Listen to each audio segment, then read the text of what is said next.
네, 안녕하세요. 11주차 수업 시작하겠습니다. 10장 공공부조법에서 국민기초생활보장법과 의료급여법, 기초연금법, 장애인연금법에 대해서 학습하도록 하겠습니다. 우선 국민기초생활보장법입니다. 이 법 중에서 가장 오래된 법 중에 하나가 국민기초생활보장법이죠. 국민기초생활보장법은 과거에는 생활보호법으로 이렇게 알려져 있었죠. 국민기초생활보장법으로 바뀌면서 상당히 많은 변화가 있었어요. 그래서 국민의 권리를 명확하게 명시를 했는데요. 수급권과 보장기관을 정확하게 명시를 해놨습니다. 그리고 대상자의 제한을 철폐했습니다. 과거에는 생활보호법에서는 연령이나 신체 상태, 근로를 할 수 없는 사람들 기준으로 한정했는데요. 이것이 폐지되고 소득 인정액을 기준으로 대상자를 선정합니다. 그러니까 과거에는 지금 근로를 할 수 없는 고령층이라든지 또는 신체 상태가 아주 건강이 안 좋은 그 기준들을 가지고 있었는데 지금 이것이 다 폐지가 되고 일정 소득금액 이하에만 이하의 대상으로 해서 국민기초생활수급자로 지정한다는 내용이 이렇게 변경이 됐습니다. 그리고 급여 체계가 다양화됐는데요. 개별 대상자에게 맞는 급여가 이루어지도록 조정이 되었습니다. 자세한 내용은 좀 계속해서 보겠습니다. 자, 목적을 보겠습니다. 국민기초생활보장법의 목적. 생활이 어려운 사람에게 필요한 급여를 실시하여 이들의 최저 생활을 보장하고 자활을 돕는 것을 목적으로 한다. 그렇죠? 그래서 생활이 어려운 사람에게 필요한 급여를 제공하는 것. 그 대상을 보면 크게 이제 세 개로 이렇게 나눠지는데 수급권자, 수급권자라고 하는 것은 권리를 가지고 있는 사람을 얘기하죠. 이 법은 급여를 받을 수 있는 자격을 가진 사람을 이야기합니다. 수급자는 급여를 받는 사람, 실제로 급여를 받는 사람을 수급자라고 얘기하고요. 부양의무자는 수급권자를 부양할 책임이 있는 사람. 그래서 수급권자의 일천 직계 혈족, 부모나 아들이나 딸 등 그리고 그 배우자를 말합니다. 그래서 수급권자, 수급자, 부양의무자 이 세 개로 대상이 되어 있는데 나중에 이제 부양의무자의 대상이 점차 완화되고 있는 상태입니다. 그리고 외국인에 대한 특례 제도도 있고요. 이걸 좀 넘어가겠습니다. 최저 보장 수준을 결정을 하는데요. 그러니까 생활이 어려운 사람의 최저 생활을 보장하는 수준에서 급여가 이렇게 결정이 됩니다. 여기서 이제 최저 보장 수준이라는 것은 국민의 소득이나 지출 수준과 수급권자의 가구 유형 등 생활 실태, 물가 상승률을 고려해서 급여의 종류별로 공표하는 금액이나 보장 수준을 말합니다. 그러니까 최저 보장 수준이 가구에 따라 다르고 또 물가 상승률을 고려해서 고정되어 있는 게 아니라 인상이 되어진다는 것을 말하고 있습니다. 소득 인정액을 보면요. 보정기관이 급여의 결정 및 실시 등에 사용하기 위해서 선출하는 개별 가구의 소득평가액과 재산의 소득 환산액을 합산한 금액을 말합니다. 그러니까 우리가 이제 대상을 선정할 때 선정 기준이 있잖아요. 그래서 소득으로 우리가 이제 기준을 정한다고 했어요. 근데 소득의 기준은 크게 두 가지의 기준을 가지고 있다. 하나는 개별 가구의 소득 평가액, 소득이 실제로 얼마인지, 근로소득과 또는 근로소득이 없으면 근로소득이 있으면 해당되지 않겠죠. 네, 어쨌든 내가 그 작은 일들을 하고 있으면 이런 소득 평가액과 그다음에 재산, 내가 가지고 있는 동산과 부동산, 이것을 소득으로 환산한 금액, 이 두 개의 합으로 소득 인정액을 평가합니다. 자, 그리고 그 기준에 있어서 최저 생계비는 무엇이냐면 국민이 건강하고 문화적인 생활을 유지하기 위해서 소요되는 최소한의 비용, 최소한의 이 비용이 있어야지 생활을 할 수 있다는 비용을 말합니다. 이거는 보건복지부 장관이 계측하는 측정하는 금액을 말합니다.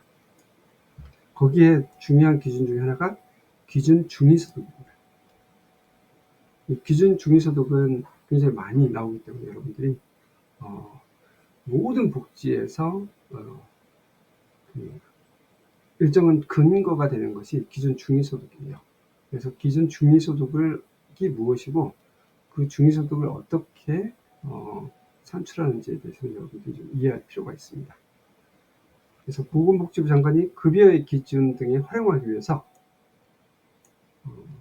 중앙생활보장위원회가 있어요. 거기에서 심의 의결을 거쳐 고시하는 국민 가구 소득의 중위값을 말합니다. 그러니까 여기서 이제 자주 얘기가 나오지만 중위값이 무엇이냐, 평균 가장 낮은 금액에서부터 가장 높은 금액까지의 금액을 합산해서 모든 인구로 나누는 평균값, 이것을 이야기하는 게 아니라 가장 많은 사람들이 분포하고 있는 소득에서 가장 많은 사람들이 분포하고 있는 그 구간을 얘기해요. 그래서 우리가 중위소득은 계속 나오기 때문에 동영상을 좀 보면서 조금 더 이해를 깊게 했으면 좋겠습니다. 잠깐 동영상을 시청하도록 하겠습니다. 각종 복지사업의 수급자 선정 지표가 되는 기준 중위소득이 내년에 역대 최대폭으로 인상됩니다. 정부는 빈곤층의 생활 수준 향상에 도움을 줄 수 있을 것으로 기대했는데 시민단체는 살인적인 물가를 반영해 더 현실화할 것을 요구했습니다. 보도에 이문석 기자입니다. 정부와 지자체가 복지사업을 할 때 대상 선정 기준선이 되는 기준 중위소득. 가구 구성원 수에 따라 달라지는데 내년 4인 가구 기준 중위소득은 올해보다 6.42% 오른 609만 7,773원으로 결정됐습니다. 기준 중위소득이 오르면 보통 혜택을 받는 대상이 늘어납니다. 기초생활보장 수급 가구의 4분의 3을 차지하는 1인 가구의 기준 중위소득은 7.34% 인상되고 3인 가구도 502만 원대로 오릅니다. 기준 중위소득을 활용하는 정부 사업만 13개 부처에서 74개에 달합니다. 특히 저소득층에 지원하는 기초생활보장 7가지 급여에 대한 수급 대상 선정 기준으로 활용됩니다. 내년 기초생활보장 급여별 수급 범위는 올해 수준을 그대로 유지하기로 했습니다. 생계급여의 경우 기준 중위소득의 32%, 4인 가구 기준으로 월소득 195만여 원 이하일 때 받을 수 있습니다. 달라지는 것도 있습니다. 자동차 재산 적용 기준을 내리고 생계급여 대상에서 탈락시키는 부양자의 재산 기준을 월 1억 3천만 원 또는 재산 12억 원 초과로 완화합니다. 정부는 기준 중위소득 인상과 제도 개선으로 올해보다 7만 1,000명가량이 더 생계급여를 받게 될 거로 내다봤습니다. 두텁고 촘촘한 약자 복지를 위하여 3년 연속 역대 최대 수준으로 인상하는 것입니다. 다만 의료급여 수급자의 외래진료비와 약제비를 일정 금액만 내던 정액제에서 진료비에 비례해 내는 정률제로 개편하기로 해 논란이 예상됩니다. 시민단체는 기자회견을 열고 기준 중위소득 결정 과정 공개와 저소득층의 부담을 낮추는 실질적인 인상을 요구했습니다. 감세로 인한 재원 부족의 책임을 저소득층에게 전가해서는 안 됩니다. 기준 중위소득은 통계치와 살인적인 물가 상승 등을 고려해 현실화되어야 합니다. 정부는 비록 내년은 아니지만 생계급여 선정 기준을 기준 중위소득 35%로 상향 조정하겠다는 국정과제를 이번 정부 내에 단계적으로 달성하겠다고 밝혔습니다. YTN 이문석입니다. 이처럼 중위소득은 대상자의 범위를 넓힐 수 있는 되게 중요한 기준이 되기 때문에 중위소득에 대해서 우리는 알고 있어야 될 필요가 있습니다. 자, 그래서 급여의 기본 원칙을 좀 살펴보도록 하겠습니다. 우선 급여의 기본 원칙, 국민기초생활보장법의 급여에 대한 원칙은 크게 두 가지가 있는데, 하나는 보충성의 원칙이고요. 두 번째는 타법 우선의 원칙이 있습니다. 첫 번째 보충성의 원칙이라고 하는 것은 개인의 노력이 굉장히 중요한 의미를 갖는데요. 개인의 노력에다가 이것을 보충한다. 그러니까 급여는 이것을 잘하려고 하는 노력에 보충하려고 한다. 또는 발전시키고자 한다는 것을 원칙으로 하고 있습니다. 즉, 이 국민기초생활보장법의 급여는 개인의 노력으로 자기 생활을 유지하고 자기 스스로의 생활 유지가 어려울 때 국가가 급여를 지급하는 제도다. 그래서 이런 보충성의 원칙이 있다는 것이고요. 두 번째는 타법 우선의 원칙이 있습니다. 이 타법 우선이라고 하는 것은 국민기초생활보장급여를 지급하기 전에 다른 법에 의해서 제공될 수 있는 급여나 지원이 우선적으로 적용되어야 한다는 것을 원칙으로 하고 있습니다.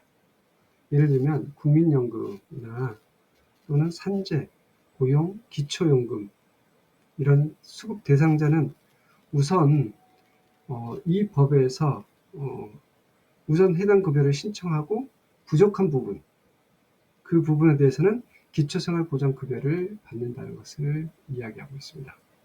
즉, 국민기초생활보장법의 급여는 마지막으로 제공되는 급여이고 최후의 사회 안전망 기능을 유지하는 것을 목적으로 합니다. 그래서 타법이 우선한다.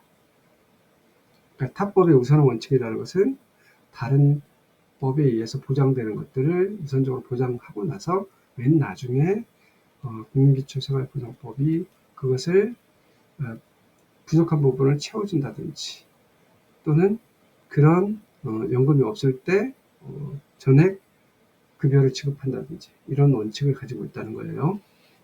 자, 급여 실시 기준을 보면요. 급여의 기본 수준은 급여는 건강하고 문화적인 최저생활을 유지할 수 있도록 해야 한다는 것입니다. 그래서 그러면 건강하고 문화적인 최저생활의 기준은 어느 정도 수준이냐? 그랬을 때 아까 얘기했던 중위소득을 기준으로 한다는 거예요. 그래서 2025년도에 4인 가구 기준은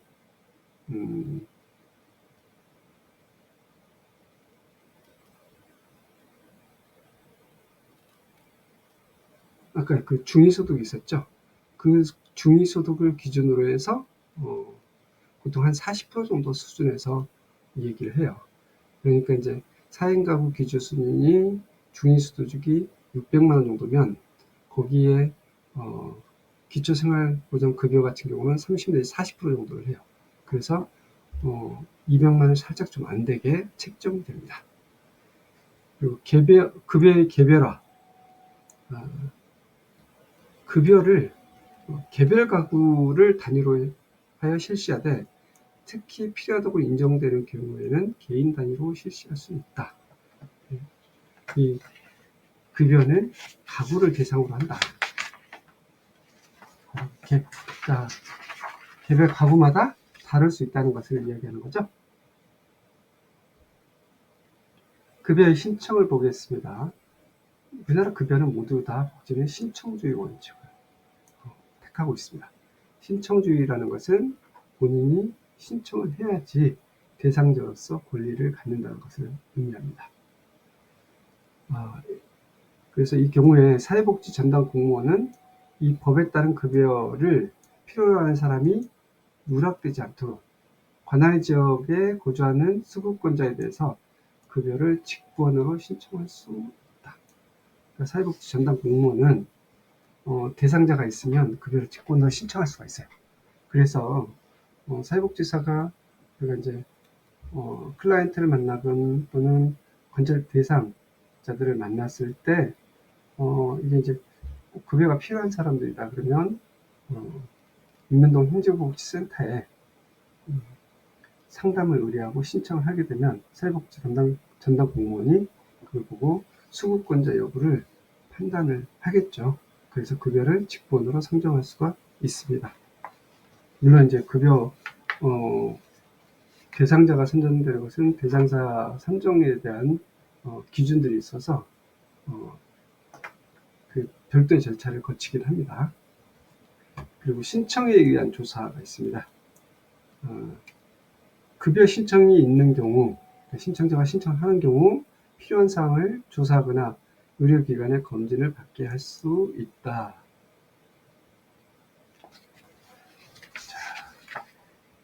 차상위 계층에 대한 조사입니다. 차상위 계층은 수급권자에 해당하지 않는 계층으로 그러니까 기초생활수급자가 약간 높은 차상위 계층이죠. 거기에 해당되지 않는 계층으로 소득 인정액이 대통령의 명의 정하는 기준 이하의 계층 사람을 말한다. 그래서 중위소득의 100분의 50 이하인 사람을 말한다. 그러니까 보통 이제 기초생활보장 대상자가 30% 정도 수준이라면 차상위 계층은 50% 이하인 사람을 이야기한다. 이렇게 보시면 될 것 같습니다. 물론 약간의 차이가 있을 수 있지만 대략적인 기준은 그렇습니다. 이 차상위 계층의 급여는 무엇이냐? 차상위 계층에는 국민기초생활보장 급여를 제공받는 사람은 아니에요. 근데 별도의 다른 급여들을 받죠. 이 다른 급여가 가구별로 생활 여건을 고려해서 예산의 범위 안에서 주거급여라든지 의료급여, 교육급여, 장제급여, 자활급여 등 이런 급여들을 전부 또는 일부를 수급받을 수 있습니다. 그러니까 이것도 이 급여들도 실제로 이제 소득이 꼭 차상위 계층이라고 해서 다 받는 게 아니라 대상마다 조금씩 다릅니다. 그러니까 이 급여마다 대상자가 약간씩 차이가 있다. 긴급급여는 시장군수구청장은 급여 실시 여부 결정 전이라도 이게 판정 대상 전이라도 수급권자에게 급여를 실시해야 될 필요가 있을 때 긴급으로 급여를 일부를 제공할 수 있다. 라는 겁니다.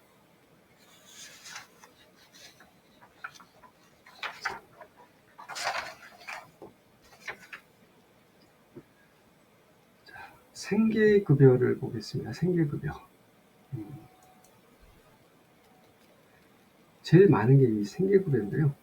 수급자에게 의복이나 음식물 및 연료비와 같은 그 밖에 일상생활에 필요한 기본적으로 필요한 금품을 제공하여 그 생계를 유지하는 것으로 합니다. 그러니까 국민기초생활보장법의 급여 중에 가장 핵심적인 급여가 생계급여죠. 그래서 생계급여의 산정 기준은 중위소득의 100분의 30 이상으로 한다.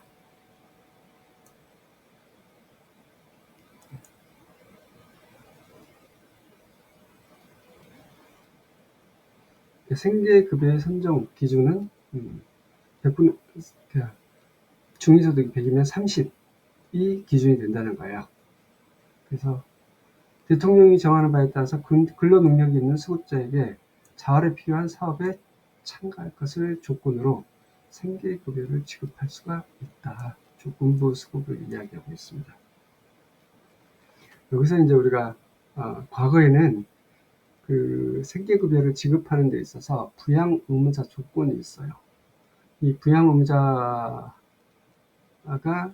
그 소득이나 재산이 일정 정도 많으면 급여를 받을 수가 없는, 본인은 아무리 힘들어도 급여를 받을 수가 없는 상황이었어요. 그런데 이 조건들이 문재인 정부 때 이 부양 의무자 조건들이 단계적으로 폐지를 했어요. 그래서 그 영상을 잠깐 보고, 사실 이게 이제 그 상당히 중요한 이슈였기 때문에 이 부양 의무자 조건들이 계속 이전부터 이거에 대한 폐지를 계속 요청해 왔지만 잘 안 돼서, 그러다가 이제 문재인 정부 때 이 조건이 단계적으로 폐지됐기 때문에 이 부분은 어쨌든 생계급여에서는 굉장히 중요한 부분을 차지하고 있어서 이것도 동영상으로 한번 시청하도록 하겠습니다. 1년 전 갑작스러운 사고로 남편과 사별하게 됐습니다. 갑자기 자녀들을 혼자 키우려니 막막하고 일자리도 구하기 힘들어 기초생활수급을 신청하는데 생각지 못했던 변수가 있었어요. 신청하신 가구의 소득 인정의 기준은 충족하는데 부모님 쪽 부양 능력이 있어서 생계급여 지원은 어려우실 것 같네요. 죄송합니다. 같이 살지 않는 부모님께서 소득이 없음에도 집이 재산 기준을 초과해 부양 능력이 있는 것으로 본다고 하더라고요. 이를 아르바이트로 전전긍긍하며 겨우 아이들을 키우다 지쳐갈 때쯤 반가운 소식을 듣게 됐습니다.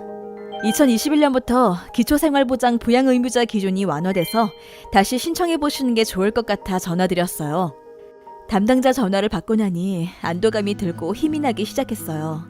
덕분에 지금은 생계급여도 받고 아이들이 어린이집에 있는 동안 지역자활센터의 커피숍 자활근로 사업에 참여하며 바리스타의 꿈을 키우고 있답니다. 기쁜 소식과 나쁜 소식은 동시에 온다고 하던가요? 취준 생활을 한 지 2년 만에 드디어 첫 출근을 하게 됐습니다. 그런데 타 지역에 홀로 계신 아버지 건강이 안 좋아지셨다는 소식을 듣게 됐어요. 엎친 데 덮친 격으로 그동안은 기초생활보장 수급자로 생계급여를 받았는데 제가 취업하게 되면서 더는 받지 못하게 됐다고 하더라고요. 나는 괜찮다. 이제 너만 잘 살면 되지. 제 취업이 아버지의 생계에 영향을 미친다니 어쩌면 좋죠? 취업 준비하면서 모아둔 돈도 없는데 타지 생활을 그만두고 아버지 곁으로 다시 가고 싶은 마음입니다. 무거운 마음을 한켠에 두고 출근하는 길 뉴스가 눈에 들어왔습니다. 올해 10월부터 생계급여 부양의무자 기준이 폐지됩니다. 아빠도 계속 생계급여 받을 수 있대. 정말 다행이었습니다. 아버지 사시는 곳 주민센터 담당자에게 문의해보니 제 근로수입이 1억 원 미만이라 아버지 생계급여에 영향을 끼치지 않는다고 하더군요. 기뻐하시는 아버지 목소리를 들으니 마음의 짐이 덜어지는 기분이었어요. 60년 만에 기초생활보장 생계급여 부양의무자 기준이 폐지됩니다. 2017년부터 생계급여 부양의무자 기준을 단계적으로 완화해 왔는데요. 올해 1월부터 노인 한부모 포함 가구가 완화되고 10월부터는 부양의무자 기준이 폐지됐어요. 이에 빈곤 사각지대에 놓였던 총 40만 명이 새롭게 생계급여를 받을 수 있게 됐습니다. 위의 사례자들도 그중 한 명이에요. 혹시 여러분도 부양의무자 기준 때문에 생계급여를 신청하지 못했다면 읍면동 주민센터에서 신청할 수 있습니다. 더욱 자세한 내용은 보건복지부 상담센터 129번에 문의해보세요.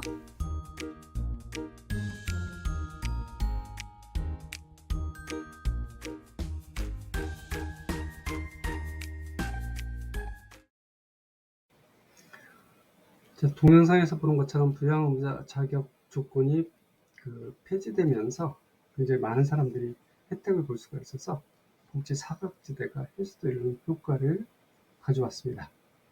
의료급여에 대해서 살펴보겠습니다. 다음은 수급자에게 건강한 생활을 유지하는 데 필요한 각종 검사 및 치료 등을 지급하는 것으로 한다. 의료급여의 선정 기준은 중위소득의 100분의 40을 기준으로 하고 있습니다. 100분의 40.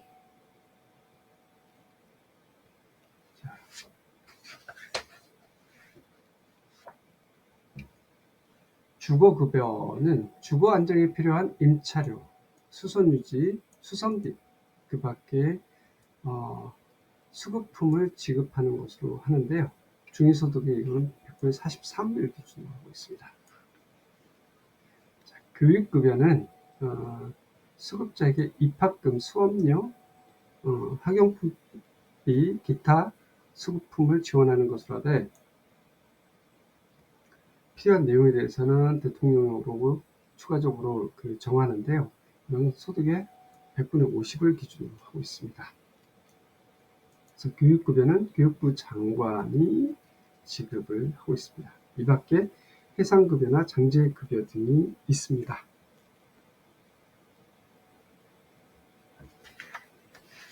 그리고 자활급여가 있는데요.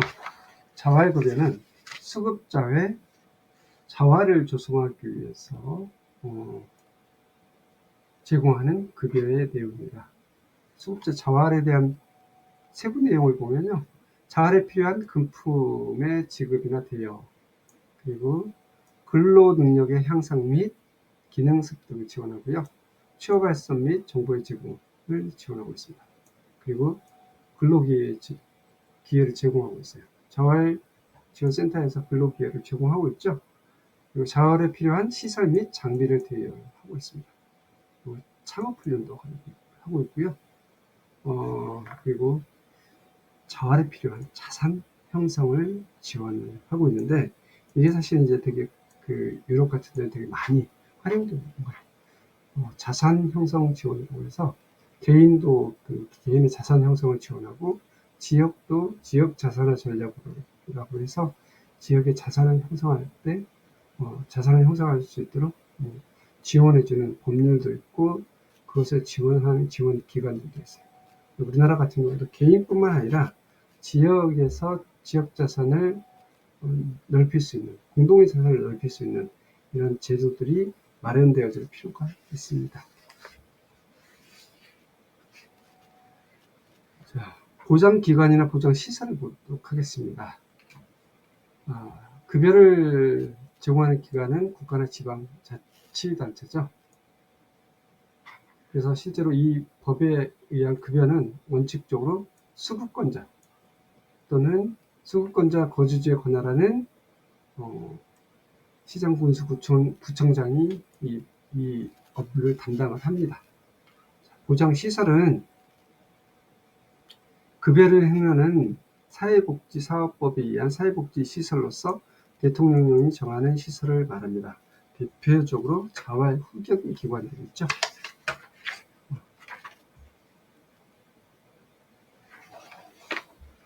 생활보장위원회를 보도록 하겠습니다. 중앙생활보장위원회, 그러니까 국민기초생활보장을 전체적으로 이제 관할하는 보건복지부에서 생활보장위원회를 두고 다음과 같은 사항을 의결하고 있습니다. 여기는 기초생활보장에 대한 종합계획을 수립하고 소득 인정액을 산정하는 방식과 그리고 아까 보여드렸던 기준 중위소득을 결정하는 여기서 결정을 합니다. 그리고 급여 종류별로 수급자 선정 기준과 최저보장 수준을 결정합니다. 그리고 급여의 기준의 적정성, 얼마나 적정한가, 그리고 평가 및 실태 조사에 관한 사항들, 그리고 급여의 종류별로 누락이나 증복 또는 차상계층의 지원사업 등에 대한 조정을 담당하고요. 자활기금의 적립, 관리, 사용에 관한 지침 등을 중앙생활보장위원회에서 진행을 합니다.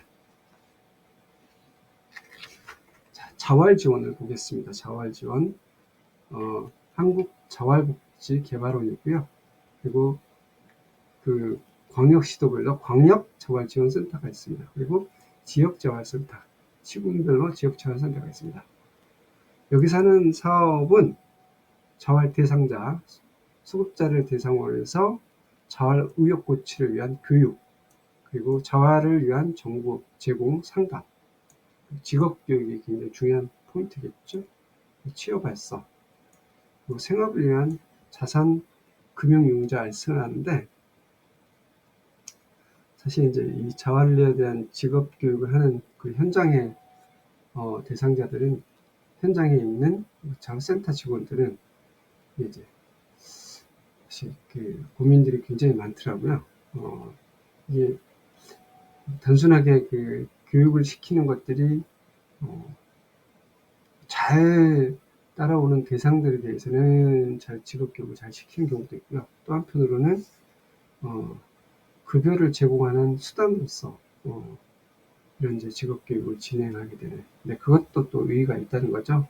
어쨌든 뭘 하나도 안 하는 것보다는 뭐라도 좀 하면서 근로욕을 고취하면서 자활급여를 제공하는 것이 뭔가 의미가 있다. 근데 사실 이제 이 자활직업교육이 쉽지는 않다는 거죠. 자활기업이 있어요. 자활기업은 수급자 및 차상위자는 상호협력하여 자활기업을 설립 운영할 수가 있습니다. 그래서 실제로 이제 여기서 직업교육을 받고 자활기업으로 성장한 그런 기업들도 많이 있죠. 근데 요즘에 이제 이 자활기업으로 요양 관련된 일들을 하는 이런 자활기업들이 많이 생겨나고 있어요. 그래서 여러분들이 그 지역사회 통합돌봄이 2026년도부터 본격적으로 시작되기 때문에 이거는 이제 2018년도부터 시범 실시돼서 2026년도부터 본격적으로 시작되기 때문에 그 돌봄을 위한 협동조합이든 자활기업이든 이런 쪽에 좀 관심을 많이 가져도 좋을 것 같습니다.